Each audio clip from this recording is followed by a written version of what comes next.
आज हम कुछ और कॉम्प्लेक्स के IUPAC नेमिंग के बारे में डिस्कस करेंगे। आइए देखते हैं। देखिए हमारे पास डिफरेंट वैरायटी के कुछ कॉम्प्लेक्स हैं, इनके नाम लिखना भी सीखते हैं। देखिए आप ट्राई करेंगे जितने आप कर सकते हैं। देखिए पहला आयन है तो नाम लिखेंगे you have 3 types of ligand, chlorido, ethane 1,2 diamine and nitrato O। तो पहले नाम किसका लिखा जाएगा? क्लोरिडो का। ओके, तो आप लिखेंगे chlorido, then 20 ethane 1,2 diamine, then नाइट्रेटो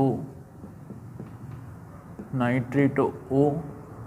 then इसके आगे आप कंटिन्यूस लिखिएगा, इस पर मत छोड़िएगा। नाइट्रेटो, देन आपका आएगा सेंट्रल मेटल एटम कोबाल्ट, और ऑक्सीडेशन स्टेट कितना होगा कोबाल्ट का आप निकालेंगे +3 आएगा। अच्छा देखिएगा ध्यान से आप, जब भी हम यहाँ पे 3 टाइप्स के लिगेंड है, एक क्लोरिडो है, क्लोरिडो C से होता है, एथिलीन 1,2 डाइअमाइन है, E से स्टार्ट होता है, नाइट्रेटो N से स्टार्ट होता है। पहले नाम लिखा जाएगा क्लोरिडो का, फिर E का, फिर N का। आप ये जो 20 होता है तो 20 में न्यूमेरिकल प्रीफिक्स के अल्फ़ाबेट को कंसिडर नहीं किया जाता, ध्यान रखिएगा। न्यूमेरिकल प्रीफिक्स के अल्फ़ाबेट को कंसिडर नहीं करेंगे, ठीक है। अब ऑक्सीडेशन स्टेट देख लें, कोबाल्ट को X मान लें, एक Cl है, Cl पे -1 होगा, एथिलीन डाइअमाइन 0, नाइट्रेटो पे कितना होता है -1, और नेट चार्ज कितना है +1। अब आप निकाल लें, X की वैल्यू आ जाएगी +3। और सुनिएगा ध्यान से, इस पे छोड़ के लिखिएगा आयन, क्योंकि इस पूरे कॉम्प्लेक्स पे पॉजिटिव चार्ज है, नाम नहीं बिगड़ेगा। चलिए नेक्स्ट देखें, ये पॉजिटिव, ये नेगेटिव। बोलिए के को क्या लिखिएगा? पोटाशियम। ओके, देन स्पेस छोड़ के टेट्रा हाइड्रोक्सिडो। नेक्स्ट बोलिए जिंक या जिंकेट, जिंकेट लिखेंगे, ऑक्सीडेशन स्टेट निकाल लीजिएगा +2 आएगा, ठीक है। अगर कॉम्प्लेक्स एनायनिक होता है तो नाम बिगाड़ देते हैं। अच्छा ये देखें, ये थोड़ा अलग टाइप का कॉम्प्लेक्स है जिसमें काउंटर आयन जो है वो भी मेटल है। तो Hg को क्या बोलते हैं? आंसर है मरकरी बोलते हैं उसको। इस पे छोड़िएगा टेट्रा। बोलो HCN को क्या बोलते हैं? थायोसाइनेटो। और कॉम्प्लेक्स एनायनिक है तो कोबाल्ट की जगह क्या लिखेंगे हम? कोबाल्टेट। और ऑक्सीडेशन स्टेट निकालिएगा। ऑक्सीडेशन स्टेट देखें, यहाँ पे ऑक्सीडेशन स्टेट इसका आएगा +3। देखो ऑक्सीडेशन स्टेट कैसे निकालेंगे? मरकरी का ऑक्सीडेशन स्टेट यहाँ पे है +1, ठीक है। कोबाल्ट को मान लें X, और HCN के ऊपर चार्ज होता है -1, तो 4 के ऊपर चार्ज कितना होगा? माइनस, नेट चार्ज कितना है? 0। X की वैल्यू देखिएगा +3 आ जाएगा यहाँ पे, ठीक है ना। मरकरी के ऊपर +1 यहाँ पे माना गया है। चलिए नेक्स्ट देखें, सोडियम पॉजिटिव है और कॉम्प्लेक्स एनायनिक है, तो आप लिखेंगे सोडियम, इस पे छोड़ेंगे, फिर यहाँ पे हेक्सा। बोलो NO2 को क्या बोलेंगे? नाइट्रेटो N। Okay, central metal atom cobalt या कोबाल्टेट, तो आंसर है कोबाल्टेट। Oxidation state +3। देखें सोडियम पे चार्ज होता है +1, तो 3 सोडियम पे होगा +3, कोबाल्ट को X 6, नाइट्रेटो पे चार्ज होता है -1, नेट चार्ज 0। X की वैल्यू देखें +3। लास्ट ट्राई करें आप लोग।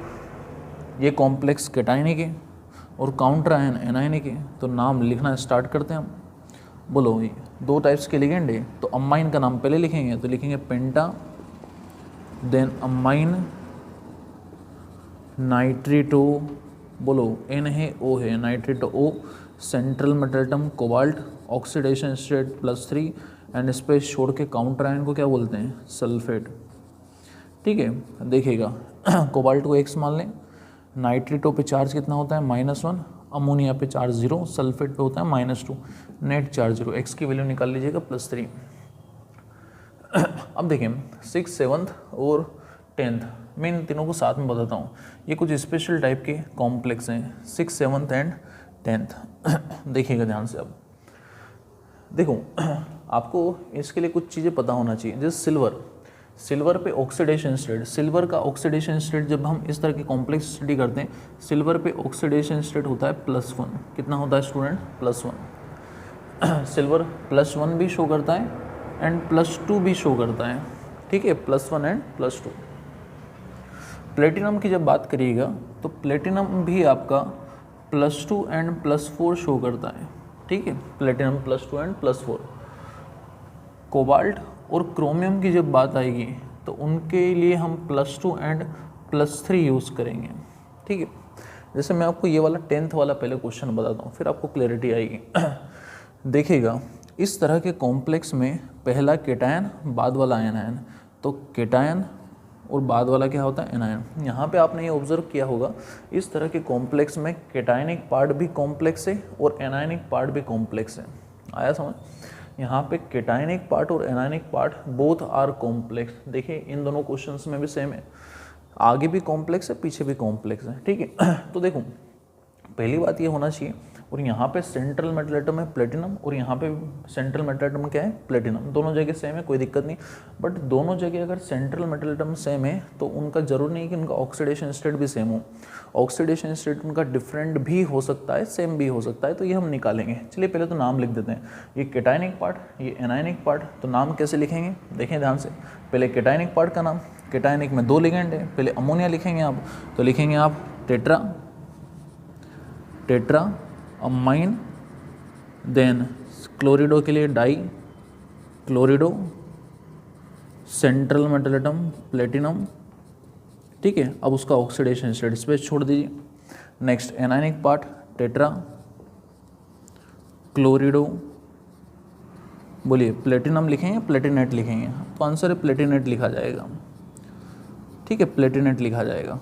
और इसका ऑक्सीडेशन स्टेट, अब यहाँ पे दोनों प्लेटिनम का आपको ऑक्सीडेशन स्टेट निकालना है। तो मान ले पहला प्लेटिनम का ऑक्सीडेशन स्टेट है X और दूसरे प्लेटिनम का ऑक्सीडेशन स्टेट है Y, ठीक है। अब इन सब के ऑक्सीडेशन स्टेट का सम कर दें, सेट टू 0। चलिए पहले प्लेटिनम X, बोलो क्लोरीन पे चार्ज कितना होता है, -1, तो 2 पे कितना हो जाएगा, -2। अमोनिया पे 0, आगे बढ़ जाएँ। इस प्लेटिनम का ऑक्सीडेशन स्टेट कितना है, Y। 4 क्लोरीन, हर क्लोरीन पे -1, तो 4 के ऊपर कितना हो जाएगा, -4, और नेट चार्ज कितना सेटअप कर दें, 0।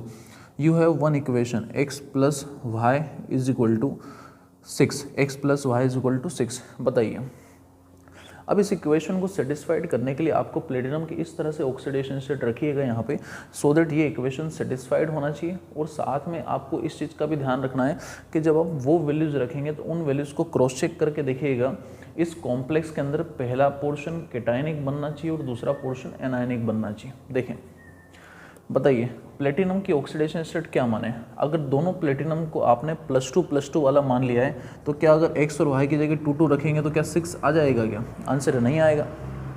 मतलब ये दोनों प्लेटिनम +2 वाले नहीं होना चाहिए, तो ये कॉम्बिनेशन नहीं होगा। अगर दोनों प्लेटिनम को +4 वाला मान लें तो बताओ क्या 6 आ जाएगा, क्या नहीं आएगा। इट मीन्स दोनों प्लेटिनम ना तो +2 वाले ना +4 वाले, तो एक ही कॉम्बिनेशन बचता है कि एक प्लेटिनम का ऑक्सीडेशन स्टेट +2 हो जाए और दूसरे का +4 हो जाए।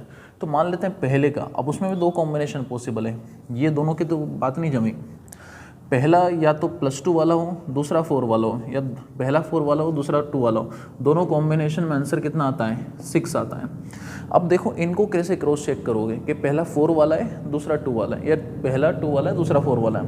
वैल्यू रख के देख लेते हैं। अगर वैल्यू रखने पर पहला कॉम्प्लेक्स केटायनिक बन जाए, दूसरा कॉम्प्लेक्स एनायनिक बन जाए, और दोनों के ऊपर इक्वल एंड अपोजिट चार्ज हो, तो ये कॉम्बिनेशन सही होगा।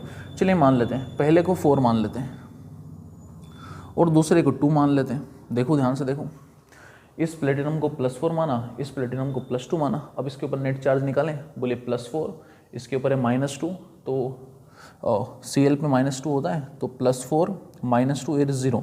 तो बताओ नेट चार्ज कितना बना है इसके ऊपर, +4 -2, तो ये बना +2, ठीक है। और दूसरे कॉम्प्लेक्स में जब 2 रखिएगा तो 2 - 4 कितना बना है यहाँ पे, -2।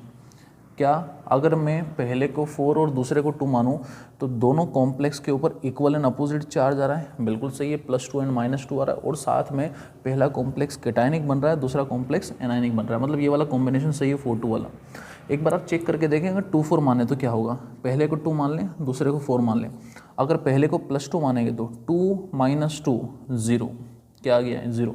अगर किसी कॉम्प्लेक्स पे 0 चार्ज आता है वो गलत कॉम्बिनेशन होगा, क्योंकि अगर पहले पे 0 चार्ज आ गया तो उसको काउंटर करने के लिए माइनस की ज़रूरत क्यों पड़ेगी। आया समझ। तो देखिएगा ध्यान से कैसे क्रॉस चेक करेंगे। दोनों कॉम्प्लेक्स पे इक्वल एंड अपोजिट चार्ज आना चाहिए, किसी कॉम्प्लेक्स पे जीरो चार्ज नहीं आना चाहिए। तो 4 2 का कॉम्बिनेशन सही होगा, मतलब पहले प्लेटिनम का ऑक्सीडेशन स्टेट 4 होगा और दूसरे का कितना होगा 2 होगा। ठीक है, तो देखिएगा इसको। ठीक है, मैं ये सारा हटा रहा हूँ यहाँ से साइड से। आइए आगे बढ़ते हैं हम। इसी तरह से देखें 9th वाला देखें, बिल्कुल 6th वाला देखें, आसान है। पहला कॉम्प्लेक्स केटाइनिक है, दूसरा कॉम्प्लेक्स एनायनिक है। नाम लिख दें जैसे नाम लिखता है, बोलो diamine, then silver cationic part है, ऑक्सीडेशन स्टेट छोड़ दें, स्पेस छोड़ें, फिर वापस डाई साइनाइडो। बोलिए यहाँ पे एनायनिक पोर्शन है तो सिल्वर लिखेंगे, अर्जेंटेट लिखेंगे, तो अर्जेंटेट लिख दें, ऑक्सीडेशन स्टेट। चलिए अगर इसको x और इसको y माने तो क्या कॉम्बिनेशन बनेगा, इसको x मान लें, इसको y मान लें। बोलिए x प्लस वाई, ये 0 है, इसके ऊपर -2 होगा तो -2 उधर ले जाएंगे तो x plus y is equal to 2। बताओ x और y की क्या वैल्यू रखेंगे, सिल्वर का ऑक्सीडेशन स्टेट +1 एंड +2 होता है, तो आप x और y की नॉर्मल सी बात है 1 1 रखोगे, एक ही कॉम्बिनेशन बैठता है, दोनों 1 1 होंगे तब जाके 2 बनेगा, मतलब दोनों का ऑक्सीडेशन स्टेट +1 एंड +1 आएगा। एक बार रख के देख लें, आंसर आ जाएगा। इक्वल एंड अपोजिट चार्ज होना चाहिए। जब x की जगह आप +1 रखेंगे और y की जगह आप भी +1 रखेंगे तो देखो पहले कॉम्प्लेक्स पर नेट चार्ज कितना आएगा, अमोनिया पे चार्ज 0, x की वैल्यू +1, तो इस कॉम्प्लेक्स पर नेट चार्ज आएगा +1। ठीक है, नेक्स्ट देखो, इस सिल्वर पे चार्ज है +1, साइनाइड पे चार्ज है -2, तो नेट चार्ज कितना बनेगा, +1 -2 तो -1, तो इक्वल एंड अपोजिट चार्ज आ रहा है, मतलब ये कॉम्प्लेक्स सही है। ठीक है, और आगे आइए, ये वाला 7th वाला देखते हैं। पहला कॉम्प्लेक्स केटाइनिक, दूसरा कॉम्प्लेक्स एनायनिक। इसमें भी पहला कॉम्प्लेक्स केटाइनिक है, दूसरा एनायनिक है। नाम लिखना स्टार्ट करते हैं, टेट्रा अमाइन, पहला प्लेटिनम, दूसरे को आप लिखेंगे टेट्रा क्लोरिडो, और नेक्स्ट आपका मेटल है प्लेटिनम, उसको बोलेंगे प्लेटिनेट, क्योंकि कॉम्प्लेक्स एनायनिक है। चलिए ऑक्सीडेशन स्टेट के लिए जगह छोड़ें, बोलो पहले को x मान लें, दूसरे को y मान लें, तो x plus y is equal to बनेगा यहाँ पे 4, इसके ऊपर चार्ज 0, इसके ऊपर -4 है, -4 उधर ले जाएंगे +4 बनेगा। अब यहाँ पे प्लेटिनम का ऑक्सीडेशन स्टेट 4 तो भी आएगा, जब दोनों को 2 2 रख दें तो दोनों का ऑक्सीडेशन स्टेट हो जाएगा 2 2। ठीक है, ये देखिएगा, पहला केटायन दूसरा एनायन, बोलो क्या लिखेंगे, सोडियम, स्पेस छोड़ें, EDTA का क्या नाम है, ethylene di amine tetra acetate, tetra acetato, फिर सेंट्रल मेटल एटम निकल लिखेंगे, निकलेट लिखेंगे, आंसर है निकलेट लिखेंगे।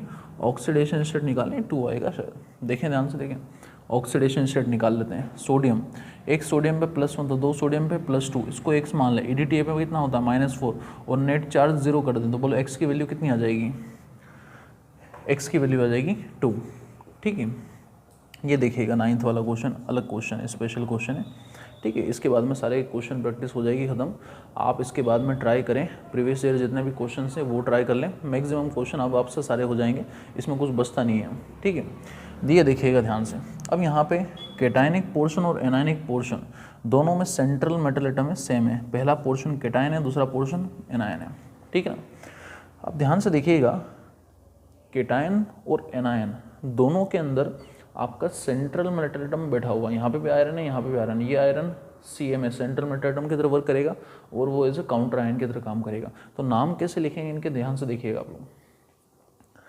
आपको नाम लिखना है तो पहले केटायन का नाम लिखो, केटायन को क्या बोलेंगे, आयरन, उसका ऑक्सीडेशन स्टेट लिखना होगा। जब कोई मेटल सेंट्रल मेटल एटम की तरह भी काम करेगा और वही मेटल अगर काउंटर आयन की तरह भी काम कर रहा है तो आपको उस समय दोनों का ऑक्सीडेशन स्टेट लिखना होगा। तो आप इस आयरन का भी लिखेंगे, आयरन लिखो, स्पेस छोड़ो, देन बोलो hexa, hexa cyanido, hexa cyanido. Central metal atom को क्या लिखेंगे, फेरेट, क्योंकि आपका कॉम्प्लेक्स एनायनिक है। अब दोनों आयरन का ऑक्सीडेशन स्टेट लिखेंगे, कैसे लिखेंगे ऑक्सीडेशन स्टेट समझ लें। आपको ये दिख रहा है यहाँ पे नीचे 4 लिखा है, यहाँ पे 3 लिखा हुआ है, ये सोल्ट बनाया है इन्होंने चार्ज का क्रॉस मल्टीप्लाई करके। अपन चार्ज का क्रॉस मल्टीप्लाई करके सोल्ट बनाते हैं, तो ये भी एक तरह से सोल्ट होते हैं। आप चार्ज को क्रॉस मल्टीप्लाई करके जब सोल्ट बनाइएगा तो चार्ज को अगर वापस ले जाने की बारी आएगी तो अपोजिट चार्ज वापस ले जाएंगे।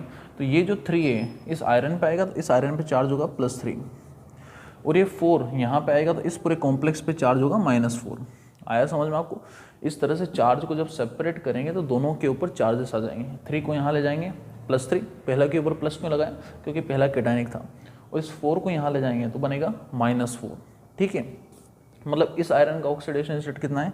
3 है। अब इस पूरे कॉम्प्लेक्स पे चार्ज है -4। देखें ध्यान से, ये जो कॉम्प्लेक्स है FeCN6, इस पूरे कॉम्प्लेक्स पे चार्ज है -4। तो क्या आप आयरन का ऑक्सीडेशन स्टेट निकाल सकते हैं x मान के? इसको x मान लो, 6 साइनाइड है, हर साइनाइड पे चार्ज कितना? -1, नेट चार्ज कितना? -4। बोलो x की वैल्यू कितनी आ जाएगी? यहाँ से x की वैल्यू आ जाएगी +2। तो ये वाला आयरन +2 ऑक्सीडेशन स्टेट रख रहा है और बाहर वाला +3 रख रहा है। ठीक है, इस तरह से हमने सारे क्वेश्चंस की प्रैक्टिस खत्म कर ली। अब हम उल्टे क्वेश्चन करते हैं, जिसमें मैं आपको IUPAC नेम दूंगा, उसमें आपको स्ट्रक्चर बनाना होगा और वो काफ़ी आसान होता है।